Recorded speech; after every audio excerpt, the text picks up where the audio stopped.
Alright, alright, alright. Mic test. I think pwede na. Okay. So, yun. Once again, ano, ah, ba tawag? Good afternoon. O, kasi hapon ko re-record 'to. Okay, so sige, good afternoon, okay, sa lahat. Pero siyempre kung papanoorin mo ng umaga, edi magandang umaga sa'yo, 'di ba? Panoorin mo ng gabi, edi magandang gabi sa'yo. Ikaw na bahala. Okay, pero hopefully, alright, you're having a good day. Okay, so, for this one, ayan sige, ano lang tayo, okay, continuation lang ako ng kung ano yung, diniscuss ko nung nakaraan. Kasi if you recall, 'di ba nung nakaraan, okay, pinost natin yung video, para dito sa Newton's Laws of Motion. Okay, wherein, para dito guys, hopefully, lahat ng mga tinuro ko dito is, na-absorb ninyo, inaral niyo sana ng maigi, okay. Kasi kung ano man guys yung nangyari dito, parang ang gagawin kasi natin for the future topics is parang, i-integrate lang natin sila. Like when we say integrate, parang pagsasamahin lang natin, okay, from here, 'di ba? O from here up to yung ituturo ko ngayon, okay, then yung susunod pa and so on. Okay, kaya again, panoorin niyo guys. Now, siyempre since usapang force pa rin naman ito, punta tayo ngayon dito sa, okay, susunod na klase ng force. One of the important force actually, okay, na may encounter natin dito sa CE, okay, is yung tinatawag na friction. Na nung nakaraan, I think parang napasadahan ko siya. Okay, kasi 'di ba sabi natin, pag sinabi nating friction, basically siya yung resistance, okay, against the motion. Okay, and nabanggit ko rin nung nakaraan that itong friction na 'to, okay, is nag-a-act siya always parallel doon sa surface. Kumbaga parang isipin mo parang ganito, halimbawa, let's say merong ano dito gamit, okay, let's say merong, bato diyan, okay, tapos sabihin natin guys that, yung bato na 'to, okay, is nandito, is lying along a rough surface.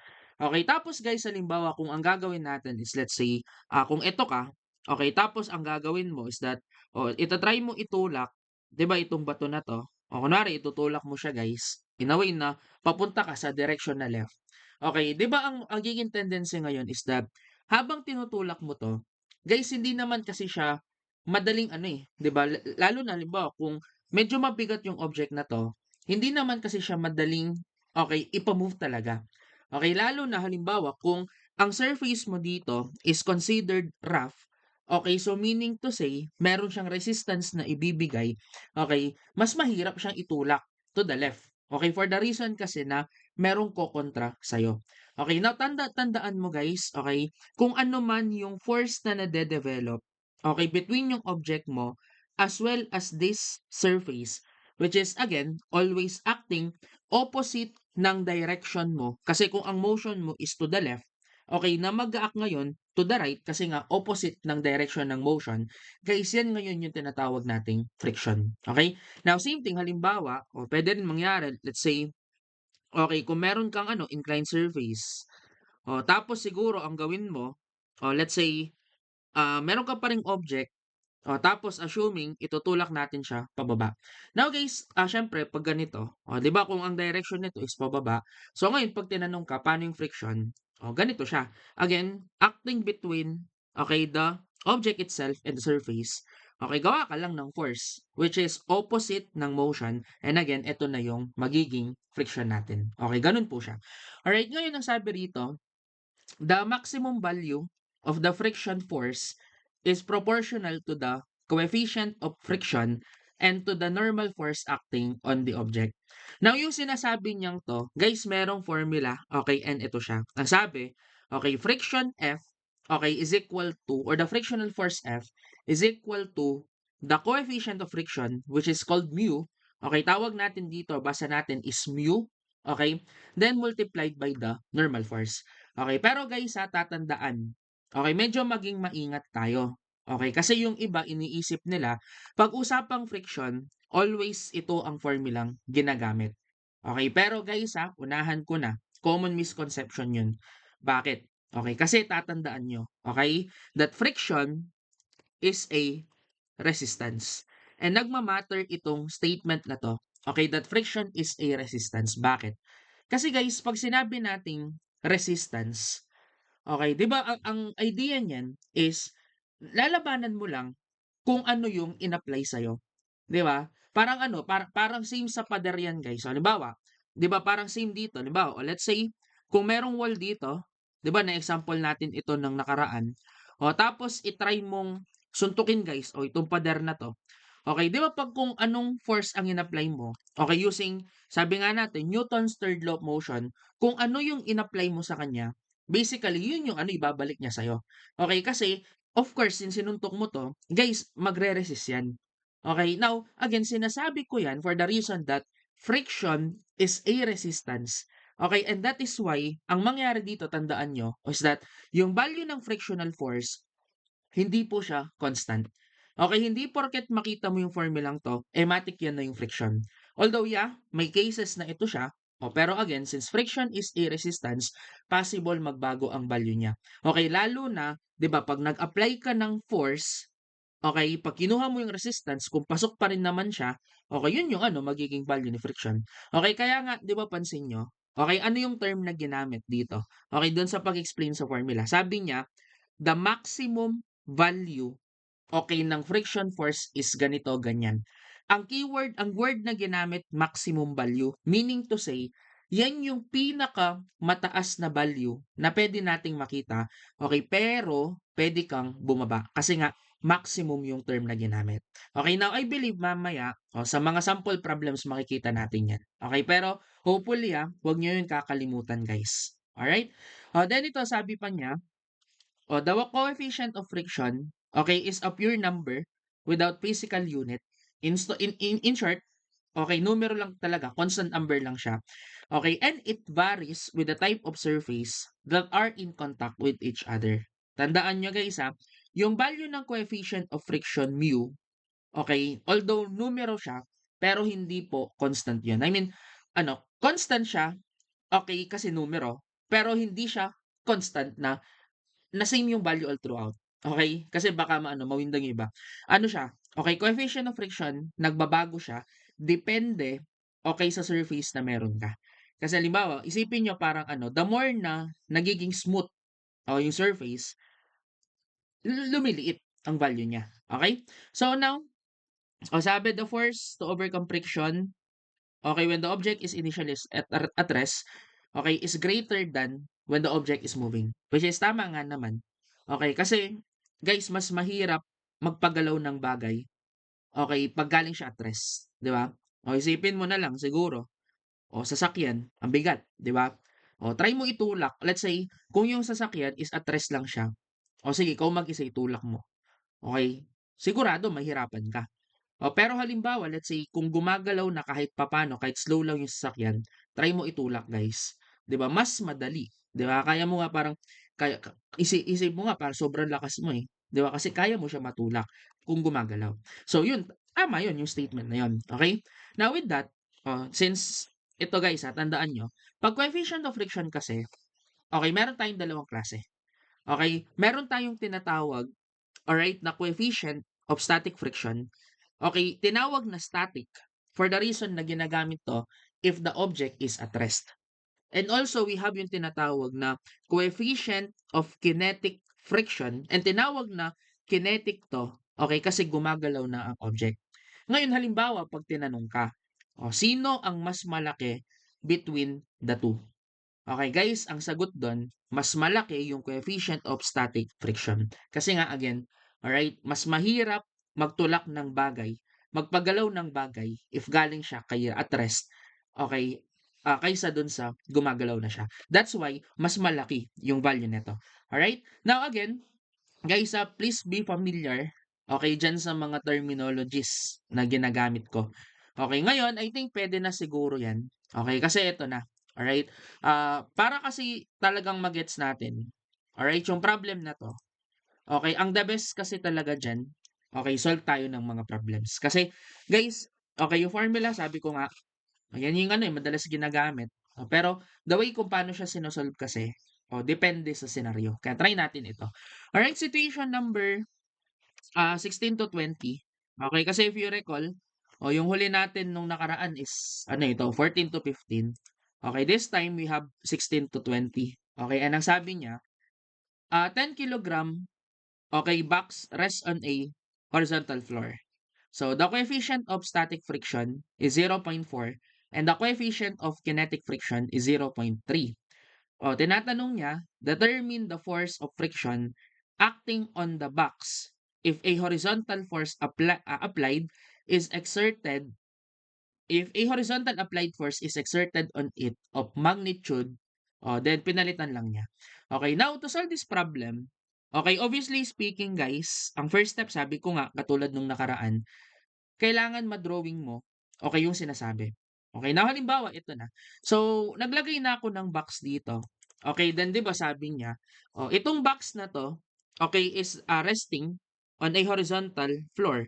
So, let's say kung ito yung horizontal floor, guys. Lagyan ko lang siguro ng ganito just to see na horizontal 'yan. Okay, 'di ba ang sabi sa problem, 10 kilograms daw 'yan. Guys, ang gawin niyo ganito na agad, halimbawa, okay, every time na nagso-solve ka, lalo na 'pag may kinalaman sa force ang tanong, okay, ipakita mo na lahat ng forces na kasama. Okay, kumbaga drawing mo agad yung free body diagram na tinatawag. Okay, now ano-ano ba, okay, yung mga forces acting dito? Unang-una, guys, meron siyang bigat ng box na binigay. That's why, since merong bigat na binigay, ilagay mo na meron kang weight na pababa. Now, 'di ba, if we recall, paano ba kinukuha yung weight? That is mass multiplied by the acceleration due to gravity. Okay, kaya kunin ko na to agad guys. 'Di ba? 10 times 9.81. So we have eto, 98.1 newtons para mamaya, okay, dire-diretso na lang tayo. Okay, now ano pa yung kasama dito? Of course guys, tignan mo. Merong object na nakapatong sa surface na to. 'Di ba sabi natin before, basta pag merong object na nakapatong on a surface, sigurado guys, magkakaroon ka ng normal reaction dito. Which is, again, tinawag na normal kasi perpendicular siya doon sa surface itself. Alright, now saan equal yung value o netong normal force? Guys, summation force is vertical ka. Kasi hindi naman siya gagalaw along the vertical. Wala namang ibang force dyan. 'Di ba ang lalabanan lang niya is this. That is why your normal force, okay, should be 98.1 newtons. Okay, now ito na. Okay? 'Di ba sa problem, ang sabi, oh, a horizontal force is applied dito sa box natin. Siyempre kung horizontal 'yan, puwedeng to the left, puwedeng to the right. Paano mo siya ido-drawing, depende sa'yo, right? Pero ganito ang gawin natin, okey? Assume ko na lang na yung force na in-apply mo is going to the right. Okay, so that mag-move siya to the right. Okay, at tawagin ko siguro na kung ano man yun guys as force P. And siyempre, 'di ba, since ang ginawa mo, tinulak mo siya to the right, guys, common sense will tell you, okay, na ang motion dito, okay, should be going to the right din. Kasi tinulak mo to the right eh. That is why, pag tinanong ka ngayon, okay, paano ang direction ng friction sa problem na to? Okay, it should be, again, parallel sa surface na to. Okay, pero this time going to the left siya. Kasi again, okay, kung to the right ang motion mo, the friction, which is denoted as small letter F, okay, should be going to the left. Okay, yan na siya. Tapos, ganito ang gawin natin. Guys, suggestion ko sa inyo, halimbawa, okay, pag tinatanong ka, or let's say kung ang problem is katulad nito, okay, wherein, nag-apply ng force, tapos tatanungin ka ngayon kung ano yung value ng friction. Okay, I suggest before ka magsagot dito, okay, ang gawin mo is ganito.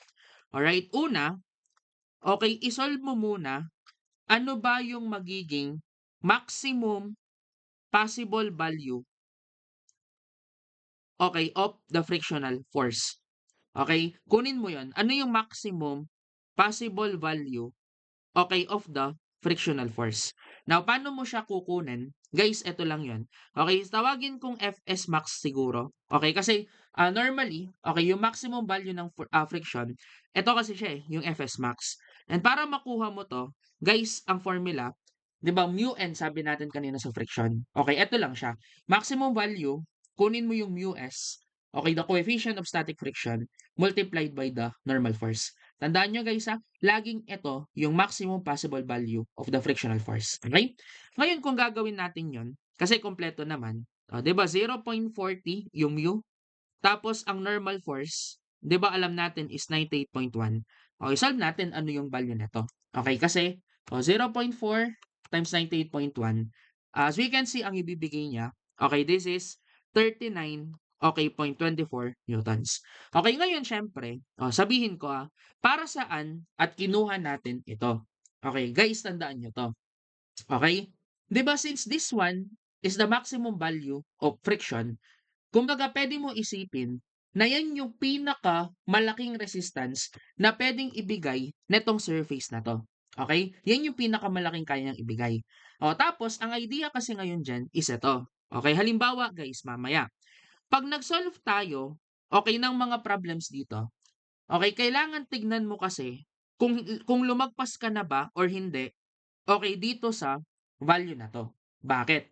Okey, kasi ang idea halimbawa, 'pag sinolve mo yung value ng f mo, okey, yung small letter f, tapos let's say ang nangyari, okey, is naging mas mababa siya as compared doon sa Fs max, guys tatandaan mo, okey, yung case na 'to is ang mangyayari sa case na 'to is mananatiling at rest. Kumbaga, kahit pa tinulak mo siya, since hindi ka pa naman lumagpas doon sa maximum friction na kayang ibigay ng surface, hindi pa gagalaw, okey, yung magiging object mo. Okey, pero halimbawa, let's say kung ang nangyari yung friction mo na na-solve is mas malaki na compared sa Fs max, guys ibang usapan na 'to. Okey, kasi kapagka ganyan, ang mangyayari is that in motion na ang problem. So mag-iiba na ang friction mo, okey? Now again, siguro tandaan niyo lang muna 'to, kasi mamaya 'pag nag-solve, dun kasi mas lalong malinawan bakit ko 'to ginawa. Okey, pero again, suggestion ko parati, 'pag nag-solve ka, always solve first for the maximum value ng frictional force. Kasi eto na, okey, to answer problem number 16, okey, kopyahin ko siguro, alright, itong drawing na 'to. Okey, then 'di ba sabi niya, ang force na in-apply mo kay number 16 is 0. Yan kinopya ko lang. So meaning to say, ito lagay ko, this is 0. Ngayon ito yung tanong ko. Okay guys, ano yung magiging value ng friction, okay, para dito sa number 16? Okay? Bigyan kita choices. Ang value ba ay 0 or itong 39.24? Okay, kung ang sinagot mo 39.24, mali ka. Bakit? Kasi sabi ko nga, guys, friction is a resistance. 'Di ba? Again, 'pag sinabi nating resistance, ang ibibigay lang nun is kung ano yung in-apply mo. Alright? Ngayon, syempre, kung 0 ang in-apply mo, guys, isipin mo na lang mabuti. Okay? Kung 0 yung force, meaning, wala kang ginawa. Okay, hindi mo siya tinulak, wala kang in-apply na force. Tanungin kita guys, kung wala kang gagawin dito, hindi mo siya itutulak, kailangan mo ba ng resistance? 'Di ba hindi? Alright? That is why for number 16, ang tamang sagot dito, okay, it should be 0. Kasi isipin mo, okay, kung gagamitin mo yung 39.24 kanina, parang sinasabi mo na ano, apply mo yung 39.24, di nagbaliktad. 'Di ba wala kang ginawa, ang nangyari, siya mismo, okay, kumbaga yung resistance, siya yung nagtulak. Bakit ba siya tinawag na resistance kung ganun pala, 'di ba? Okay, kaya nga for number 16, ito yung sagot. Okay, we have 0. Okay? Hopefully yan na-gets. Ngayon ito, number 17, okay, kukunin ko lang again yung drawing. Alright, pero this time, 'di ba ang given sa number 17, okay, we have P is equal to 10 newtons. Yun, meron ng value. Ngayon ito na. Question ko guys, sayang lang no, hindi tayo live ngayon. Nag-low kasing internet ko. Sabi rito, i-paste 10 newtons. Ano ngayon yung F na kailangan mo? Okay, ano yung resistance na kailangan mo? Guys, simple lang. Para makuha to, okay, ang gawin mo lang, parang ano lang. Okay, alamin mo lang, 'di ba, ano ba yung kailangan mong labanan? 'Di ba base dito, sino lang ba lalabanan nitong left na force? 'Di ba yung going to the right lang naman, 'di ba? Basta tandaan niyo, Okay, ang lalabanan nito is always yung parallel sa kanya. Eh, sa case na 'to, that is 10 newtons. Therefore guys, ang kailangan mong friction dito, okay, is 10 newtons. Pero isasagot mo na ba 'yan? Ganito muna guys, okay? Before mo i-declare na 'yan yung sagot, okay, eto yung reason na actually bakit kinuha natin yung Fs max. Okay, kasi tandaan niyo, again sabi natin, friction maximum possible value niya, okay, is 39.24.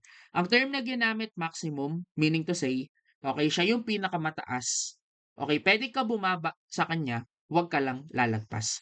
Ngayon, i-check mo ngayon. Okay, kung ano yung nakuha mong friction, okay, based sa figure na to, guys, i-check mo kung pwede mo ba siya gamitin or hindi. Now, paano mo siya i-check? Simple lang.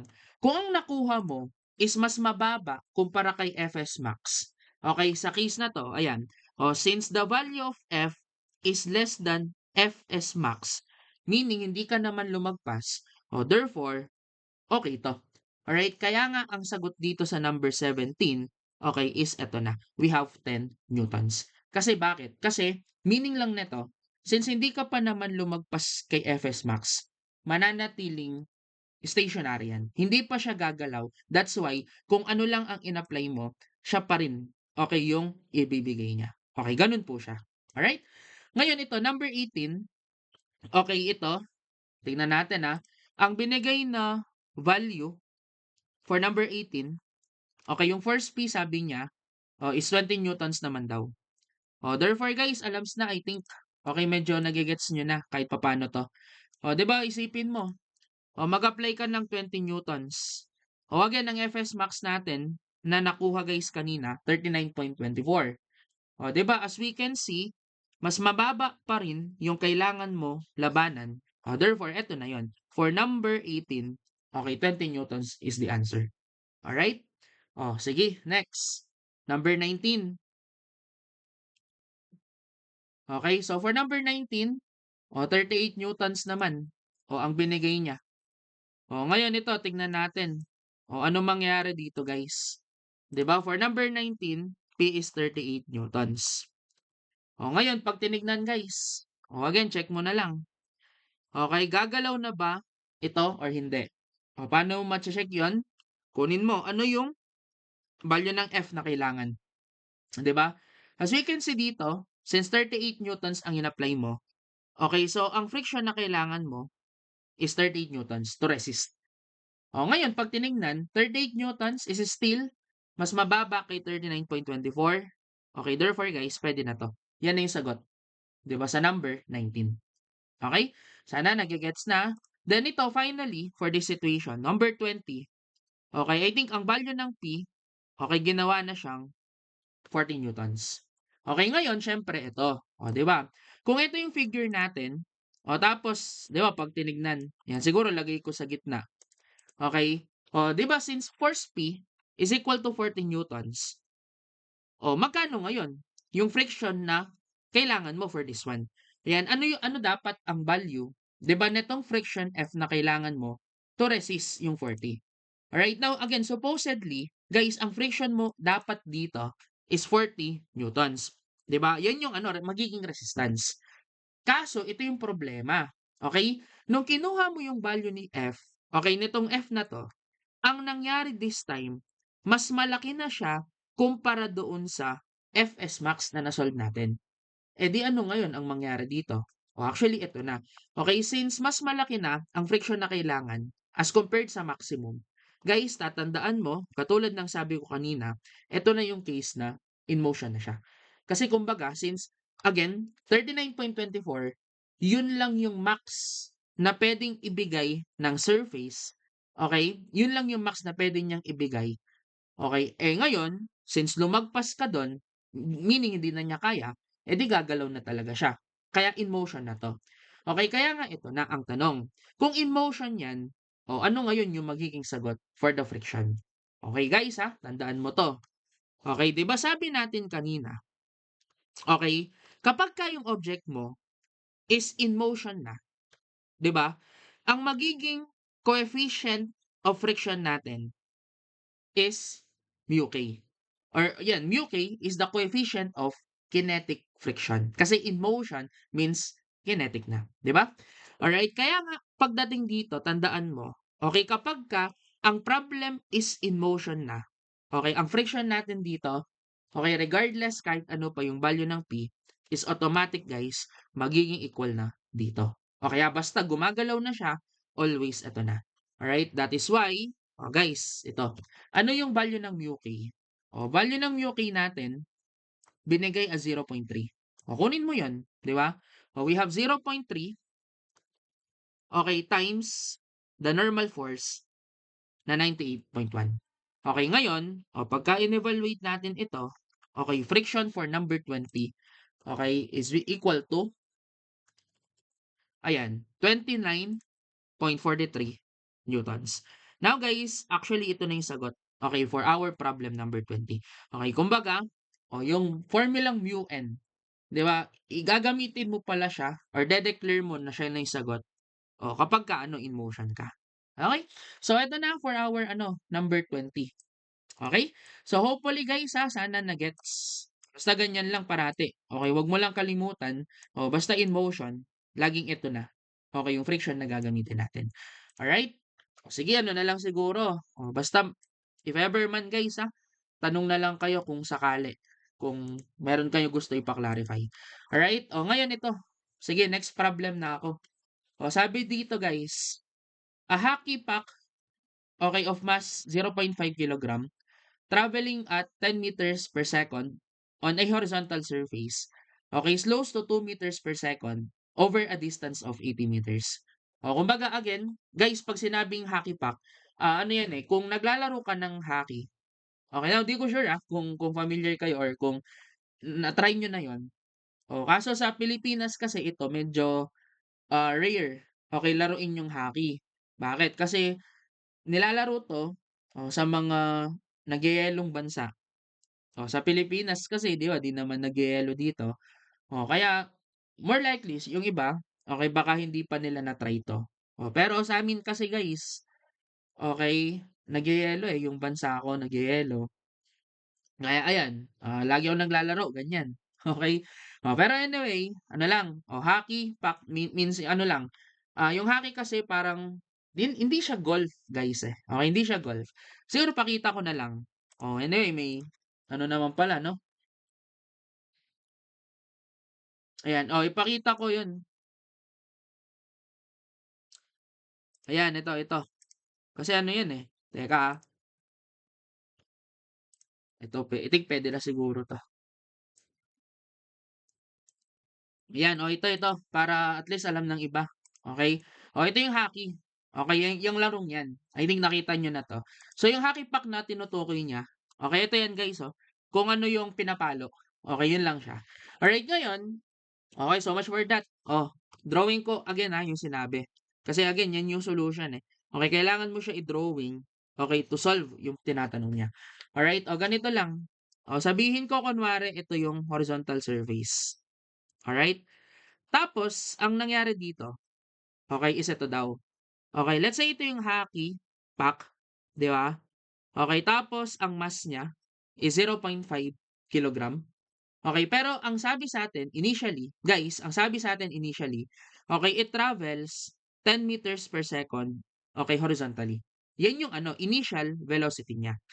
Pero 'di ba, since papaluin mo nga yan guys, okay, and as we can see, okay, as it moves 80 meters papunta sa direction kung saan mo siya pinalo, 'di ba ang sabi sa problem guys, pagdating mo daw dito sa mark na 'to, okay, the hockey puck, okay, slows down to 2 meters per second. So meaning to say, at this point meron kang final velocity, okay, na 2 meters per second. Now, bakit ko guys kinuha yan? Okay, kasi eto na. For number 21 ang tinatanong niya, okay, ano daw yung magnitude, okay, of the frictional force acting on the back? Okay guys, ito, gandang problem. Okay, kasi bakit ba merong frictional force na tinutukoy diyan? Kasi isipin mo, ganito guys, ito yung best example ni friction. Nagta-travel siya at 10 meters per second. 'Di ba? How come na nung nakapunta siya 80 meters from its original position, naging 2 meters per second na lang siya? 'di ba? Nag-slow down siya bigla. Eh, 'di ba 'pag tinignan mo, guys, kumbaga assumption natin dito, pinalo mo siya, then hindi naman siya pinapalo pabalik, ng kalaban. Kumbaga parang wala ka ng in-apply sa kanya, ikaw mismo as a player, kunwari player ka, o wala ka naman ng force na in-apply after mo paluin, pero how come? 'Di ba, paano siya nagbagal? O isa lang ang reason diyan, kasi since gumagalaw siya or nagmo-move along a horizontal surface, okay, na sigurado merong coefficient of friction, guys, that means mayroong present dito na friction, na ang direction niya, kung ang drawing mo is to the right ang motion, the direction ng friction is going to the left. Okay, that's why, ayan o, that's why, okay, o yung friction mo, ganyanin mo. Okay? Ngayon, ito yung goal. Inaalam mo saan equal ang value nito. Paano mo isosolve? Guys, hindi mo pwedeng gamitin si mu times n. Bakit? O, kasi although okay, kaya mo ma-solve yung normal force kasi ito lang yan, no? Pag tinry mo i-isolate yung 'di ba yung hockey puck na tinutukoy niya. Okay, kasi ito yan 'di ba? O tapos ito yung mismong surface. Okay, again, ilagay mo yung weight. O meron namang weight ito kasi meron siyang mass. O 'di ba ang weight niya, okay, 0.5 times 9.81, or this is equal to 4.905 newtons. Ito yung weight niya. Okay? O, tapos guys, meron ding itong normal force, sigurado. And ang normal force natin is 4.905. Eh kaso, guys, okay, tinulak mo siya and hindi naman binigay kung ano yung first na in-apply mo. O, isipin mo ngayon, 'di ba, meron kang friction na present dito, yan yung inahanap mo. Kung ang iniisip mo, gamitin mo si mu n, again, hindi mo pwede magamit. Kasi, pag binasa mo yung number 22, guys, tinatanong niya, ano yung coefficient of kinetic friction? O, paano mo yun gagamitin, 'di ba?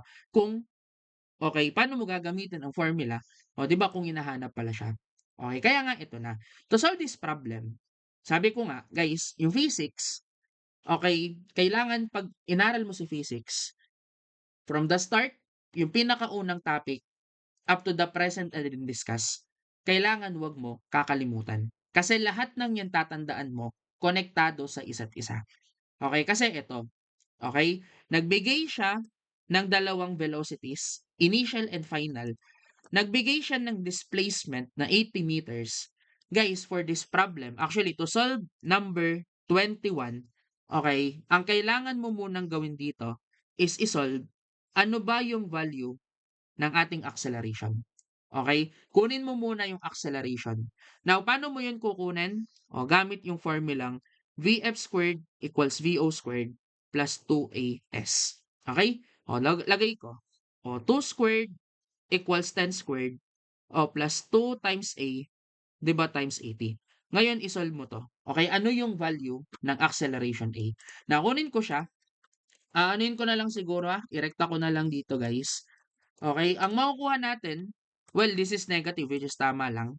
Okay, negative 0.6, okay, meter per second squared. O, ito na yung acceleration natin. Okay? Kasi guys, ito, pag nakuha mo yung acceleration na yan, o, ito na ngayon, para ma-solve mo, okay, yung magiging value ng frictional force, o, balik ka dun sa napag-usapan natin nung nakaraan. Na, di ba, halimbawa ito. O, since ito yung sinosolve natin, yan, siguro ilagay ko rito. Okay, di ba, yan yung okay, magiging free body diagram nung sinosolve natin. Guys, sa problem, alam natin, 'di ba, based sa drawing, this object right here, okay, is nagta-travel siya, okay, going to the right. Ang motion mo is going to the right. Eh, 'di ba sabi natin before, guys, force ang kailangan mo, magsa-summation forces ka ngayon. Okay, and 'di ba sabi natin, pag nag-summation forces ka, okay, dalawa parati yan, either X or Y. 'Di ba? X direction or Y. Pero sa case na 'to, siyempre kung ang hinahanap mo is the friction which is along the X, o edi 'pag nag-solve ka, okay, summation forces X ka. Now, saan mo i-equate? O, depende. Kung walang motion, zero. Pero kung may motion na, i-equate mo lang kay mass times acceleration. And 'di ba sabi natin nung nakaraan, positive direction mo dito, okay, should be yung motion mo. Which is sa case na 'to is this. Okay, ito yung motion mo. Okay, ngayon gawin na natin. O guys, Dito sa nakikita natin, o ano ba yung mga forces along X? Along X yung horizontal, isa lang, 'di ba yung friction lang. O going to the left pa siya, therefore we have negative F. Okay, o since wala nang iba, o equate mo na 'to kay mass times acceleration. Now ang value ng mass natin, again this is 0.5, o kunin mo lang 'yon, 0.5 kilogram. Value ng acceleration, negative 0.6, ilagay mo 'yon, kasi deceleration naman. O neto na. Alright, o therefore, solve natin guys, ano yung value ng F. 'Di ba yung negative sign, basically magka-cancel lang. So, kuha mo kung ano yung value. So, 0.5 times 0.6, ang lumilitaw dito, okay, value ng friction we have 0.30 Newton. Now, medyo maliit lang yung friction, obviously speaking, kasi maliit lang din, guys, yung mass netong hockey puck na 'to. That's why ito lang yung friction na kailangan mo. Alright, so ito na. Yung sagot for our problem number 21. Okay, frictional force is 0.30. Okay? Then ito, number 22. 'Di ba tinatanong na niya, ano naman daw yung magiging coefficient of kinetic friction? Bakit kaya kinetic friction ang tinanong? Simple lang naman guys. Kasi yung nakuha nating 0.30 newtons. 'Di ba yan kasi yung friction while the hockey puck is moving. Meaning ano siya, meaning, okay, parang kinetic friction 'to. Okay, F sub k.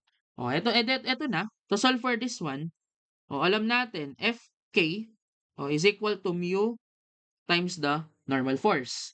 Ngayon substitute mo na. Kasi this is 0.30 is equal to mu k. The normal force is 4.905. Okay, that's why, ito na. To solve for number 22, yung 0.30, guys, i-divide mo lang siya. Okay, ng 4.905. Now, ito, expect mo, medyo mababa ito. Medyo maliit ang value niya. Okay, we have 0.061. Ito na yung sagot for our number 22. And again, this answer actually makes sense. Okay, bakit? Kasi, guys, yung larong hockey, sabi ko nga, di ba nilalaro yan sa may yelo? Yung yelo, 'di ba madulas madulas yung yelo. So expect mo mababa talaga yung coefficient of friction. Okay, kasi medyo smooth ang surface.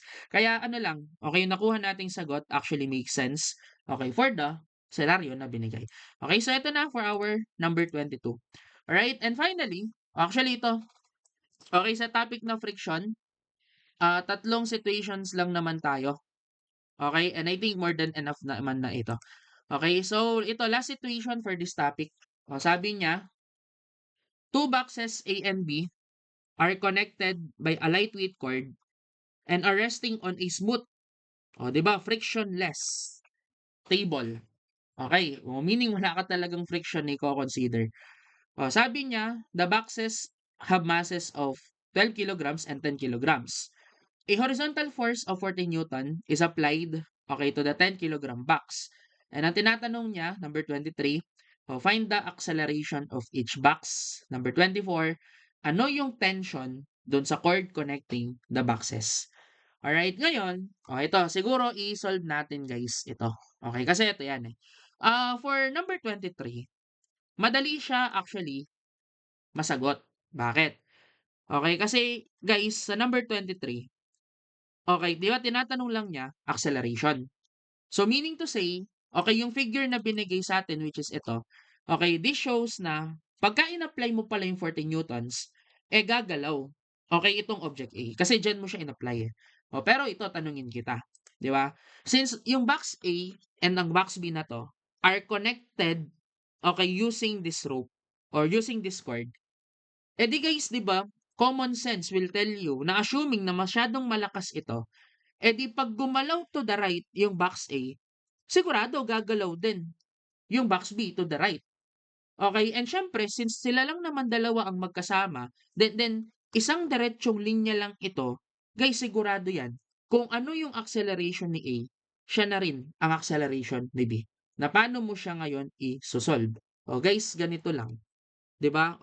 Summation forces ka. Kasi acceleration hinahanap mo. Summation forces ka along x kasi nandun ang motion, equate mo kay mass times acceleration. Alright? And syempre ito, since to the right yung motion niya, to the right positive ka. Pero siguro ito, gawin ko. Para sige, talagang makasigurado. Okay? Para masanay na kayo.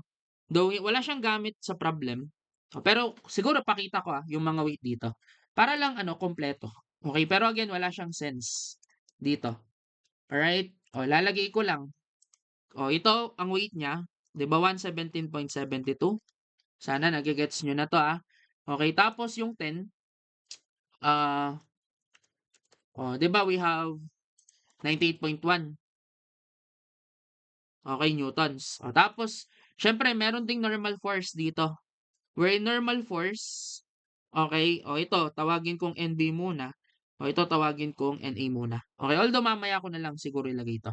Alright, kung ano yung value nila. Anyway, ito na. Balik ako dito. Tingnan mo ngayon dito sa lahat ng 'to. Ano ba yung mga forces along X? Isa lang naman. You have 40 newtons. Okay, pero kung merong friction na binigay, guys, of course, kailangan mo ma-consider 'yan. Okay, kaso sa problem na 'to, nagkataon wala. That's why, okay, ganito lang siya. Okay, now, gawin ko na 'to. To the right naman yung 40, so sulat mo 'yon, is equal to mass times acceleration. Ngayon, ito yung tandaan mo. Okay, guys, every time na ginagamit mo yung formulang ito, okay, ang value ng mass na ilalagay mo is kung ano ba yung bigat nung gumagalaw. Okay? Sa case na 'to, 'di ba, ang total na bigat or yung gumagalaw is yung lahat ng 'to, eh. Okay, and since yan yung kino-consider mo yung lahat ng 'to, eh, di ilagay mo yung total mass, 'di ba, that is, box A is 10, box B is 12, pag-add mo sila, multiplied by the acceleration A. Kaya nga ito na, to solve for number 23, 'di ba parang pinahaba ko lang siya, pero bumalik ka lang literal kay F equals ma. Alright, kunin natin 'to, 40 over 10 plus 12. Ang sagot dito, okay, 1.818, and this is meters per second squared. So ito na yung ano natin. For our problem number 23, yan yung sagot natin. Okay? And finally, ito na, number 24. Ito actually yung reason ba't ko nilagay yung problem na yan. Okay, kasi common din ito. Okay, na natatanong. Tinatanong niya, halimbawa sa case na 'to, ano yung magiging tension dito sa cord? Yan, inaalam natin, okay, ano yung value ng force dito. Kasi guys, sigurado actually ganito. Since connected yan, tapos, 'di ba, since pagagalawin mo yung dalawang 'to, kahit hindi mo nakikita, sigurado merong force na naka-apply diyan. Kasi ano yan, eh, okay, para manatiling konektado yan, kailangan kasi merong mag-bind sa kanila, merong mag-connect na force sa kanila dito. Yun yung inaalam natin, okay? Now, paano natin kukunin, okay, yung value ng tension na yon? Actually ganito lang guys, okay? Tandaan mo, every time na kailangan mong kunin, okay, ano ba yung tension sa cord or tension or the force, gawin nating general. If gusto mo malaman yung force acting, okay, sa element na 'to, sa member na 'to, na nagkokonekta sa dalawang bagay, ang kailangan mong gawin diyan is ipakita mo yung force. Paano mo yun mapapakita? Guys, simple lang. Putulin mo yung tali dito. Okay, kasi 'pag pinutol mo siya, guys, mahihiwalay yung left, mahihiwalay yung right. O edi makikita mo ngayon ang force. Gano'n siya. Okay, ang gawin mo, again, if you are solving, okay, for the value of force, acting in between yung dalawa, okay, putulin mo para mapakita mo ang force na 'yan. Ngayon pagka ginawa mo, siyempre meron kang dalawang option ngayon. Okay, option number one, okay, it's either 'pag nag-solve ka, okay, ang titignan mo is this. Okay, pwede mo gamitin 'to 'pag nag-solve ka. Okay, or option number two, okay, ang pwede mo gawin guys is gamitin mo, okay, is ito. Kumbaga parang pili ka, okay, between yung A and B, o sino ba ang mas prefer mong gamitin. Okay, kasi regardless naman guys actually, kahit sino sa dalawa ang piliin mo, makukuha mo yung same na sagot. Tingnan niyo, halimbawa ito. Kunwari, okay, consider mo yung block B. Alright? Ngayon 'pag kinonsider mo itong block B na 'to, ang gawin mo ngayon guys, ito, teka lang, ibaba ko muna 'to or alisin ko muna siya kasi hindi pa naman natin gagamitin.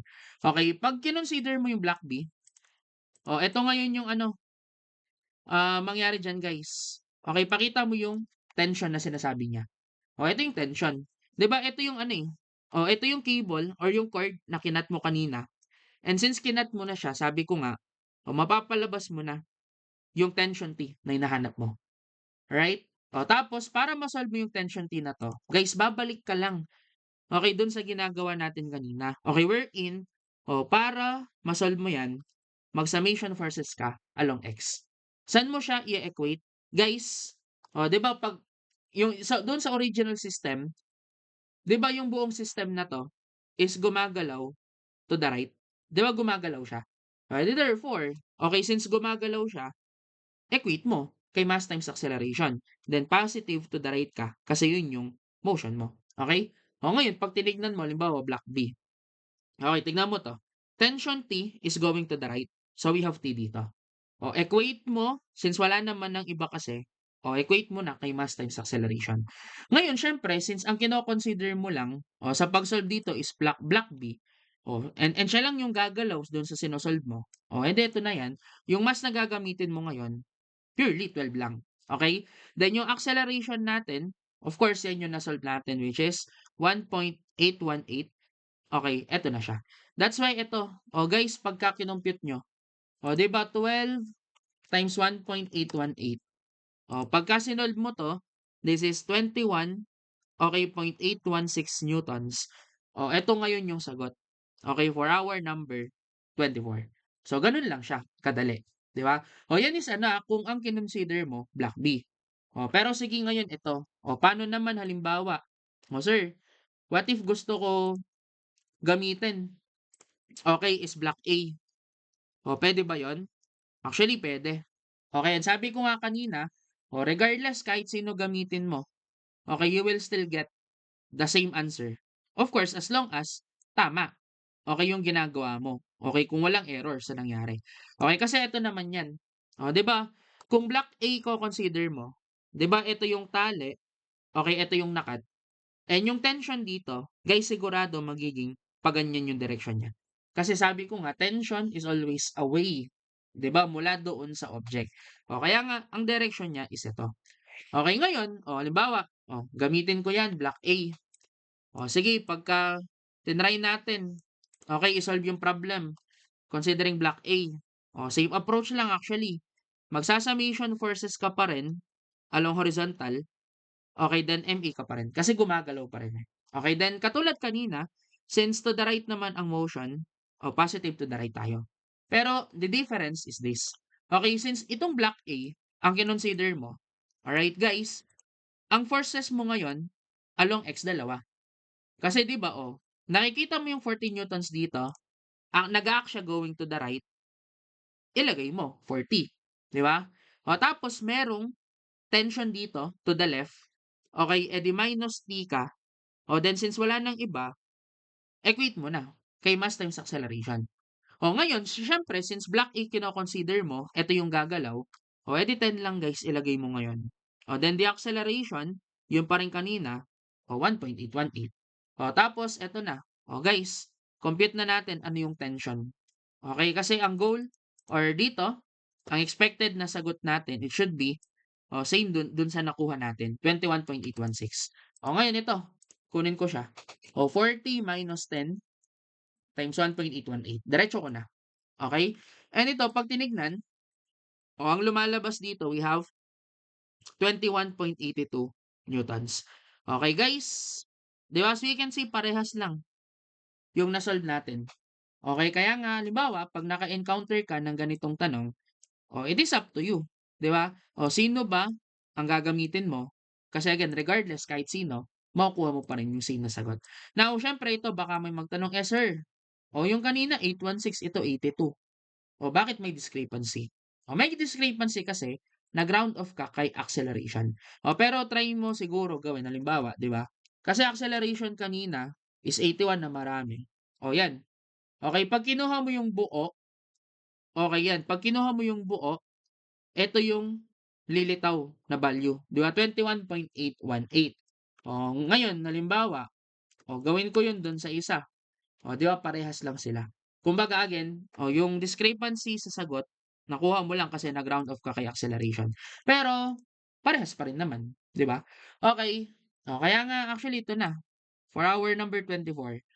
Alright, ngayon siyempre, guys, okay, since recorded lang ito, sabi ko nga, katulad nung ano nakaraan, kasi supposedly, 'di ba today, September 22 is supposedly our quiz number 1. Kaso yun nga since na-move siya, 'di ba dahil sa bagyo, okay, so ganito ang mangyayari, kasi na-extend, guys, extended yung ano natin, tawag dito, extended yung quiz. So next week na siya more likely. Kasi balita ko parang Thursday, Friday online ulit. Alright? So next face-to-face class, September 29.